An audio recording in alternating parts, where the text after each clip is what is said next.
الحق والعلا کان اللہ نازل من السماء استغفر اللہ ثم استغفر اللہ۔ اپنے بیٹے کی بڑی تعریف کرتا ہے کہ بیٹا کیا ہوگا، گویا اللہ آسمان سے اترا ہے۔ استغفر اللہ ثم استغفر اللہ، اللہ پاک کو اپنا بیٹا بنا کر نعوذ باللہ آسمان سے اتارا ہے۔ مولانا میں حوالہ نمبر 3 مرزا قادیانی کہتا ہے مجھے اللہ نے فرمایا مرزا انت منی بمنزلت اولادی، تو ایسے جیسے میری اولاد ہو۔ استغفر اللہ ثم استغفر اللہ، سب کہہ دیجئے استغفر اللہ، لا حول ولا قوت الا باللہ۔ کہتا ہے اسمع یا والدی، اے میرا بیٹا میری بات سن۔ مولانا اجاز صاحب حوالہ نمبر 4 مرزا قادیانی کہتا ہے میں نے کشفی حالت میں دیکھا کہ میں عورت ہوں اور اللہ تعالیٰ نے میرے ساتھ وہ کام کیا استغفر اللہ ثم استغفر اللہ جو مرد اپنی عورت سے کرتا ہے۔ استغفر اللہ ثم استغفر اللہ۔ جج نے اینک اتاری، کاغذ پر رکھی اور آنکھیں مسل کر کے کہتا ہے مولوی صاحب کے سلوک کے بٹے کی بات کر رہے ہیں۔ مولانا جج صاحب اجازت نہیں، ابھی آپ کا بیان ہونا ہے۔ جج نو یاد نہ رہا کہ جرم کیا ہے۔ جج نے کہا جی آپ کا بیان ہونا ہے، میں نے جس جرم کا میں نے ارتکاب کیا، میرے ساتھی نے ارتکاب کیا، وہی آپ نے کیا۔ جج نے کہا جی میں نے کیا کہا، اور میں نے کہا جی آپ نے کیا کہا، میں جو آپ نے کہا جی میں نے کیا کہا، تو میں جو میں نے کہا میں اور آپ کا چکر دیا، کہنے دے جائیے مولانا باعزت بری واقعہ وہ الو کا پٹھا تھا، وہ ایسا تھا، وہ ایسا تھا، ایسا تھا۔ تو اس فتنے کے خلاف الحمدللہ میرے اور آپ کے بزرگوں نے سال ہا سال جد و جہد کی، جیلوں میں گئے، ہتھ کڑیاں پہنی، بیڑیاں پہنی، حتیٰ کہ 1953 کی تحریک ختم نبوت میں صرف لاہور شہر میں 10,000 مسلمانوں نے اپنا گریبان کھول کر تاجدار ختم نبوت زندہ آباد کے نعرے لگا کر اپنے آپ کو حضور پر قربان کر دیا۔ سب کہہ دیجئے سبحان اللہ۔ بظاہر وہ تحریک گولی سے دبا دی گئی، لیکن 1974 صاف کرتا ہوں 1974 میں تحریک چلی۔ مسجد کے محراب و منبر سے اڑنے والی آواز قومی اسمبلی اور سینٹ کے ایوان میں گونجی۔ الحمدللہ قومی اسمبلی میں ہماری ایک مؤثر آواز موجود تھی، لیکن معاف رکھنا کوئی پنجابی نہیں سی، پنجابیوں نے تو قسم کھا دی ہوئی نا کسی مولوی نے ووٹ نہیں دینا۔ اگر تھوڑا اتنے دا خطیب جنرل کونسل کی سیٹوں سے کھڑا ہو جائے تو انشاءاللہ ضمانت ضبط کراؤ گے۔ وہ پٹھان بے وقوف ہیں جو مولوی کو ووٹ دیتے ہیں۔ چنانچہ تحریک چلی، اسمبلی سے باہر شیخ الاسلام حضرت مولانا سید محمد یوسف بنوری، خواجہ خواجگان مولانا خواجہ خان محمد اور ایسے بریلوی مکتب فکر کے علامہ عبدالستار خان نیازی، مولانا صاحبزادہ محفوظ احمد اور مشہدی اور اہل حدیث مکتب فکر کے حافظ عبدالقادر روپڑی اور علامہ احسان ظہیر اور سینکڑوں علماء دیوبندی بریلوی اہل حدیث انہوں نے تحریک کرائی۔ اسمبلی میں بات پہنچی، جب اسمبلی میں بات پہنچی ہے تو مرزا جماعت کے لاٹ پادری نے کہا کیونکہ یہ کیس ہمارے خلاف ہے ہمیں سنا جائے۔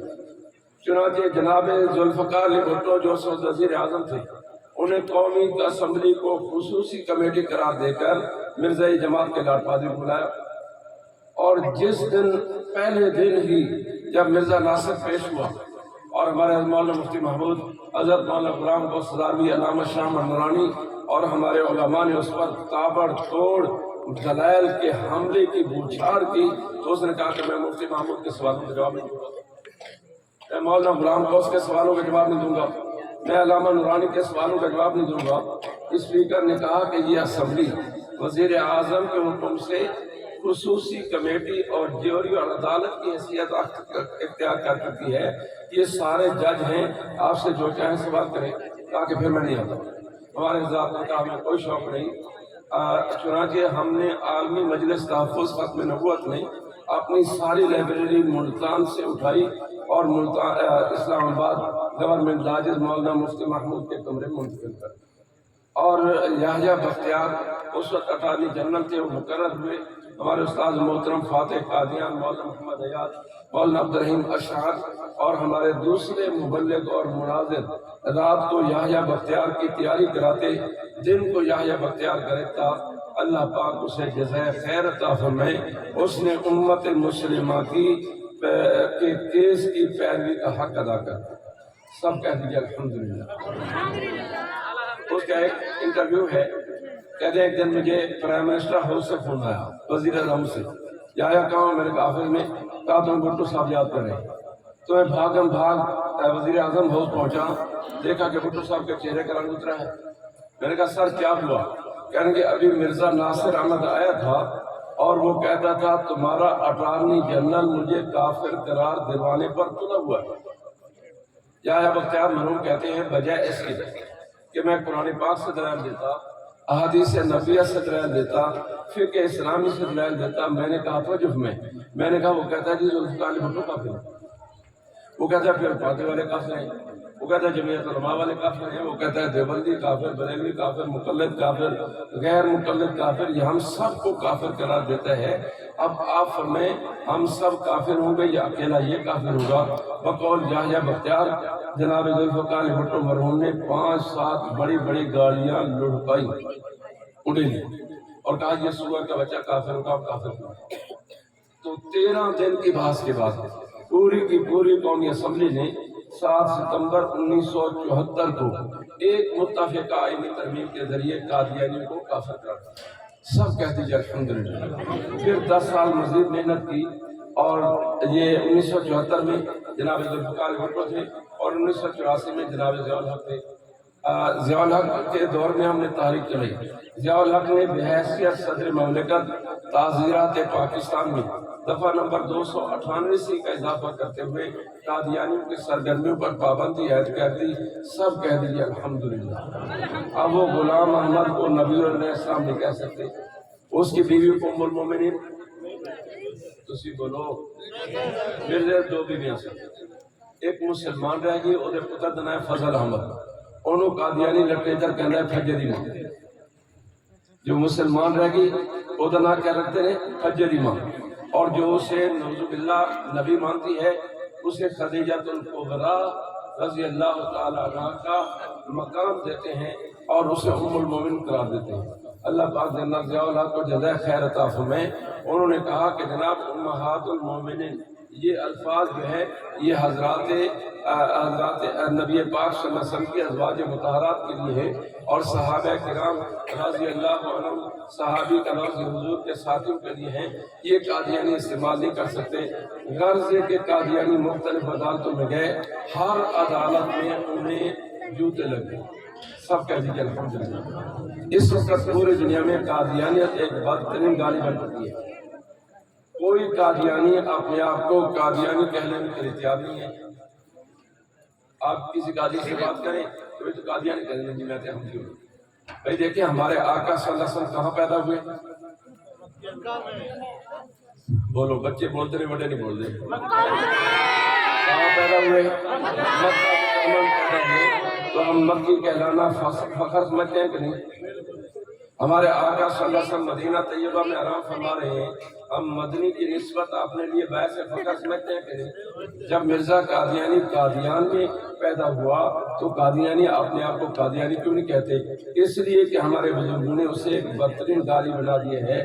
میرے محترم دوستو، قصہ ہوتا یہ کہ ہم نے لوور کورٹ سے لے کر سپریم کورٹ تک، بہاولپور کی عدالت سے لے کر ماریشس تک، اور پاکستان کی پارلیمنٹ سے لے کر گمبیا کی جنرل کونسل تک، دنیا کا کوئی فورم ایسا نہیں ہے جہاں قادیانی گئے ہوں اور اللہ پاک نے انہیں ذلیل و رسوا نہ کیا۔ اس کے باوجود وہ تبلیغ کرتے ہیں۔ آپ نہیں کہہ سکتے کہ آپ کے چاک میں قادیانی نہیں ہے، چاک کے نہیں جیب نوجوان آیا نا اور اس نے کچھ سوالات کی، ہمارے مبلغ نے کہا کہ آپ نے یہ سوالات توجہ بھائی، آپ نے سوالات کہاں سے پڑھے؟ کہ جی وہ نیٹ پر ایک مولوی صاحب آتے ہیں، مولوی صاحب نہیں، وہ قادیانی جماعت کا لاکھ بات ہے۔ تو ضرورت اس بات کی ہے کہ اپنے ان بچوں کو، نسل نو کو، نوجوان نسل کو قادیانیت سمیت تمام فتنوں سے بچائیں۔ کیا خیال ہے؟ بول دے نہیں بھائی، میں تو چندہ تھوڑا مانگ رہا ہوں، بولو تو صحیح۔ نالے میں قبرستان گل نہیں کر رہا، میں زندہ نال گل کر رہا ہوں، اپنی زندگی کو۔ کیا خیال ہے؟ ہمارا فرض بنتا ہے کہ ہم ان کے ایمان کی حفاظت کرنے کے نہیں؟ جی یار پیچھے والے کو نہیں بولتے بھائی، میں کوئی ایسی بات تو نہیں کر رہا کہ جس سے آپ کو پریشانی ہو رہی ہو۔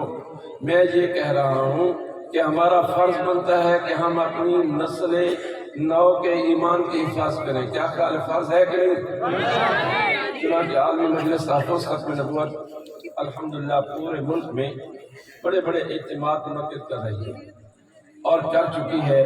1 ستمبر کو کراچی میں ہماری بڑی کانفرنس تھی، اور 3 ستمبر کو مولانا عبدالحکیم نے ساہیوال میں کانفرنس دی، 6 ستمبر کو جامعہ شرعیہ لاہور میں کانفرنس ہوئی، 7 ستمبر کو پشاور میں ہوئی، 10 ستمبر کو سیالکوٹ میں، اور 24 ستمبر کو موسلادھار بارش کے باوجود راولپنڈی کے لیاقت باغ میں عظیم الشان ختم نبوت کانفرنس ہوئی، اور 29 کو سرگودا میں، اور 6 کو الحمدللہ بہاولپور میں۔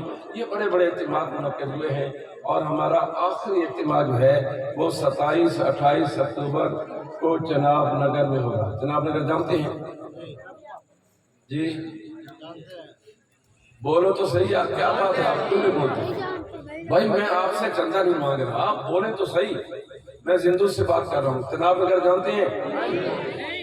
یہ قادیانیوں کا مرکز رہا ہے، لیکن اب ہمارا بھی مرکز، سب کہہ دیجیے الحمدللہ۔ ہم 41 سال سے وہاں بڑے بڑے اجتماعات منعقد کر رہے ہیں، جو ریونڈ کے اجتماع کے بعد سب سے بڑا اجتماع ہے، جس میں بلا مبالغہ لاکھوں مسلمان شریک ہوتے ہیں، اور ہم ان کی رہائش کا، خوراک کا انتظام کرتے ہیں، اور بہترین کھانا 10 روپے کا، 10 روپے کا ٹوکن، تو صرف نظم کو صحیح کرنے کے لیے۔ تو میں آپ سے درخواست کروں گا کہ آپ اس کانفرنس میں شرکت فرمائیں۔ کیا خیال ہے؟ اچھا، جو کہتے ہیں نہیں شریک ہوں گے ہاتھ کھڑا کریں۔